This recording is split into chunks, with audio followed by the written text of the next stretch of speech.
Thank you, Lindsay, for introducing our group, as well as showing the strategic problem that CVS is facing.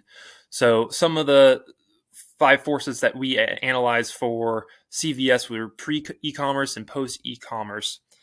First, we'll talk about pre-e-commerce, before online shopping became popular for medical needs. And this would be the first we talk about is supplier power, which we will see as high. So pharmacies have very little control over the prices established by brand name manufacturers. To stay competitive, they have to have a very low margins. So for some of the research we were seeing about 3.5% margins. However, for brand name drugs, we were seeing higher, about 42, 43%. Next, buyer power, we said, is low. There's not that many options for consumers to get their medical needs from other pharmacies. Insurance is also part of that driving factor. Threat of substitution, we said, is low. There's not many alternatives to medical needs: oils, acupuncture, homeopathy, other home remedies, but nothing that's really effective like medicine. Next, threat of new entry, we said, is low. So there's not that many new brick and mortars that were coming about besides the main brand names. Mail-in clinics did become popular from 2007 to 2017. However, they still didn't compete as well as the brick and mortar stores. So some of the rivalries that are there are Walgreens, Walmart, Rite Aid, hospitals, and other brick and mortar stores like that. So next, we talked about the post e-commerce. For post e-commerce, supplier power is still high, maybe slightly lower.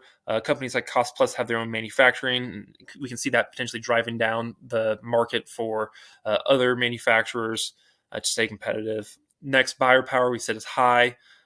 More options for consumers now that they can do online shopping, like Cost Plus, Amazon PillPack, and warehouses producing their generic drugs will be pretty effective for those customers. Threats new substitution, we said, is still low. There's still not that many alternatives: oils, acupuncture, homeopathy. Nothing really new there.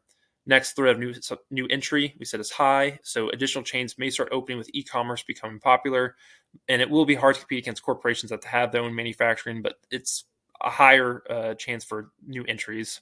And so for rivalries, we're looking at the same as before: Walmart, Walgreens, Rite Aid, hospitals, but now you have online shopping as well, like Amazon PillPack, Cost Plus drugs, and so on.